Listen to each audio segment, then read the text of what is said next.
Am I right? Oh, definitely, definitely. Hmm. And again, contrary to popular conception, most deaf people do hear some sounds at some volumes. Right. Most commonly, they hear the real low bass tones Mm, and low bass notes. right. So if you have a driving bass line and bass drum beat, Hmm. not only do you feel it, I mean, we all feel it in our whole Right. bodies, but Yeah. they can also hear some of that. So many people love music, deaf people love music and love dancing. Right. And now that we have music videos, they can finally see the music. Right. And so the whole production of a video enhances their enjoyment of the music. Yeah, that's amazing, isn't it? Well, there's a wonderful composer, performer, and a pioneer in the field of sound health, Dr. Stephen Halpern, and he said, and I quote him, he says, "We hear and ingest sounds with more than our auditory mechanism. The whole body responds to sound and consumes it, whether we consciously hear the sound or not. Consider how the mind tunes out the ticking of a clock or the humming of a refrigerator, for example. But even though the conscious mind can filter out the sound, the body cannot." Ah, And I think true. it's true, isn't it? Yes. Mm. Well, as an audience member myself, I can certainly testify to the fact that I indeed experience music with more than my ears. Because I also know that when there is a singer on stage, then the instrumental music becomes almost secondary to what the singer is doing, especially if the singer has a beautiful voice and is able to communicate the music in a way that transports me into their world. And I think that's a very common thing for us all to do. And I think the reason that happens is because we all have a voice. We can all relate to a singer, particularly because we all have a voice, whether we all sing or not. And I was Interesting. actually wondering, do you think that that would be similar for deaf people?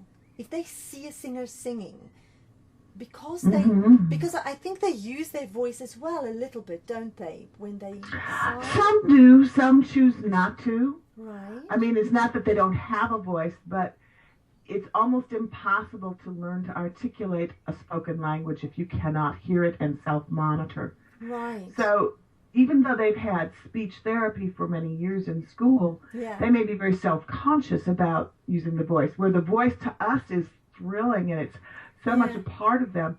Sometimes the voice is alienated from deaf people because they try to use their voice Right. and it sounds awkward or people don't understand what they're saying and they then people look at them like they're stupid because Right. they They can't. mumble their words or whatever. Right. So, but I think that if you have one of these singers that you talked about who's really good and who envelops the whole performance, Mm-hmm. I think when you see a singer perform and you see it on their face and you see it in their body and you see it in their movement and how they get caught up in the movement, I Yeah. think all of that translates physically and visually to a deaf person. Right. Okay. Ah, okay. Because the thing that really struck me about Dame Evelyn Glennie, she speaks with a Scottish accent. Oh, She actually, okay. yeah, and it was really amazing because I knew she was deaf. It's been well documented, but Uh you can't huh. hear it.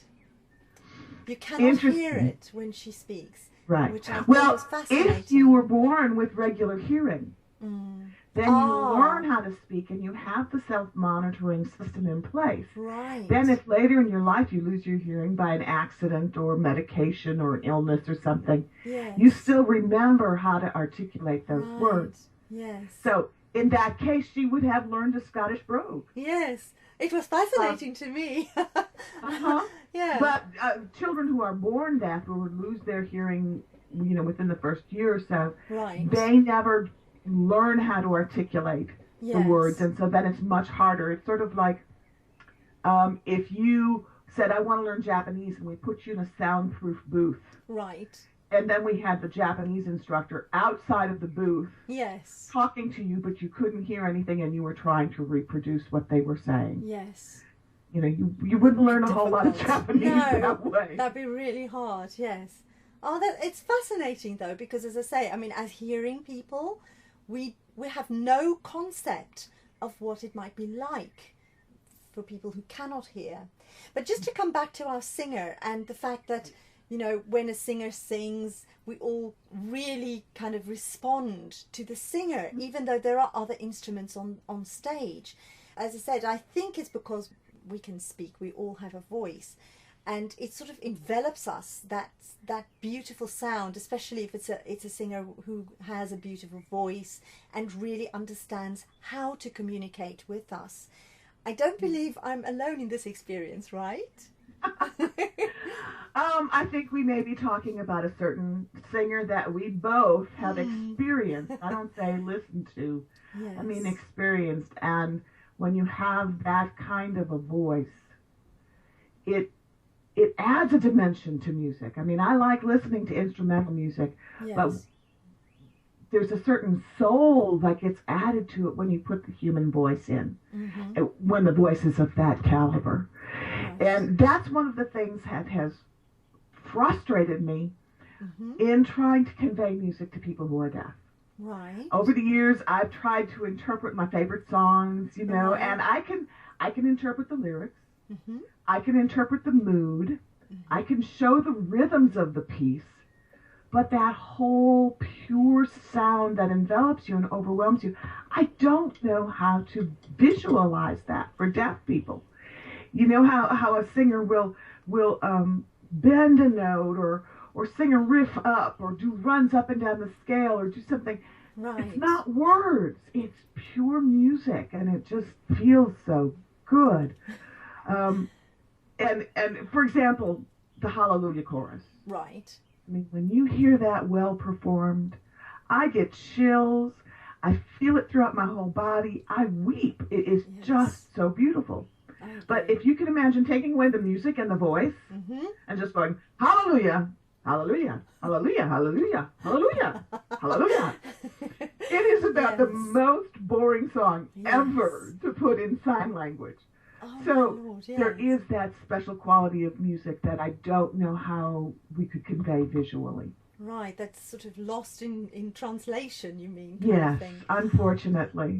That is a shame, yes. But okay, so this might be a good time to look at what makes a singer a masterful communicator now that we're talking about communication. So I've made a few notes and I wonder if you would agree with me. So first of all, I'm going to say, obviously, it's the voice. The singer's voice must at least be pleasing and able to touch us emotionally. And at most, we must be astounded by its beauty and by the music inside the voice. And we must be satisfied with the singer's musicality and musicianship. Would you agree with that?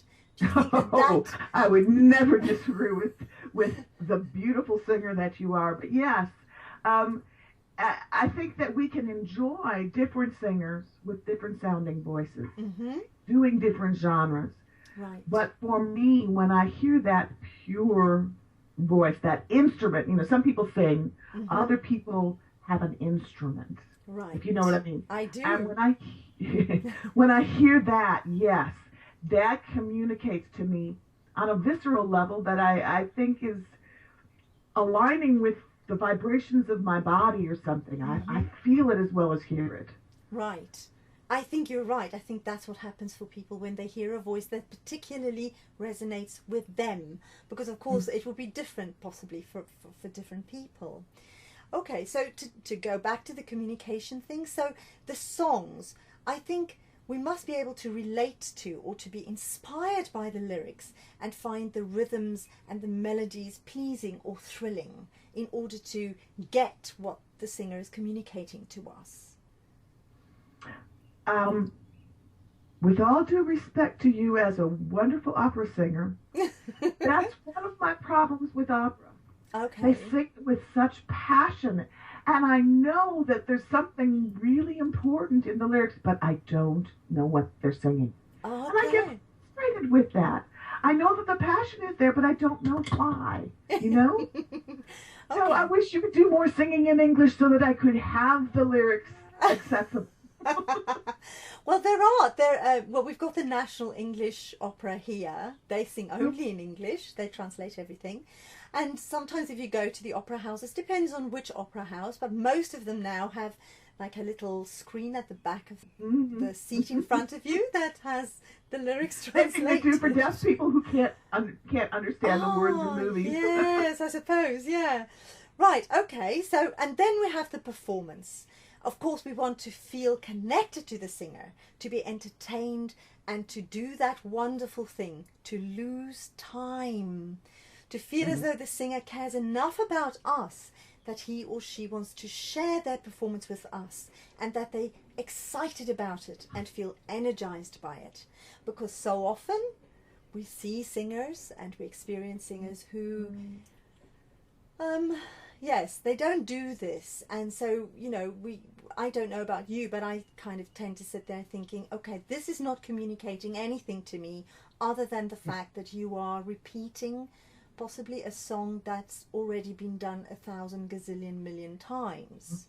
Do you know, interesting, because there were awards on the television last night in the United States, and there was, I won't mention her because I don't want to, you know, insult anybody or anything, but there was a very well-known female performer who went on and sang part of 2 of her famous songs, I guess, and all the reactions were, she's dialing it in, she's doing it by rote, there's no joy in her face, there's no life in her sound, she's barely moving, she's not doing the choreography like she used to, she looks like she's absolutely miserable on stage.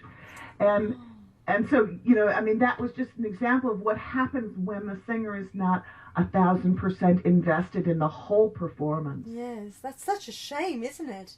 Because, of course, singers who can live inside the music and give a dazzling performance, whether they're singing in front of 5 or 5,000 people, those, to my mind, are the master communicators. You know, they don't depend only on the energy from the audience to help them with their performance, but at the same time, they know how to use that energy they receive and to amplify their performance to a larger audience.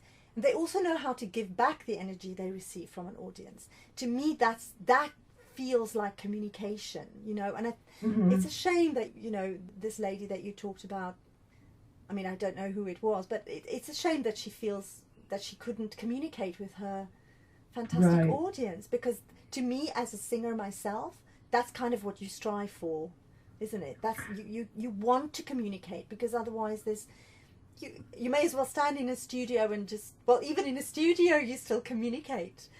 Well, you still communicate, because don't you envision who you're singing to? Right, exactly. So I can't you imagine know that the end that. product is going to be heard by someone else. Right. It's the difference between when, you know, I said I knew that I didn't want to be a performer, and you obviously knew from early on that you did. Yes. Because I got the intrinsic pleasure of singing for myself and making music for myself. But I had too much angst and turmoil inside to ever feel comfortable trying to share that with someone else. Whereas that's your bread and butter. You live for that communication that flows back and forth between you and the audience. And I think that's the hallmark of the best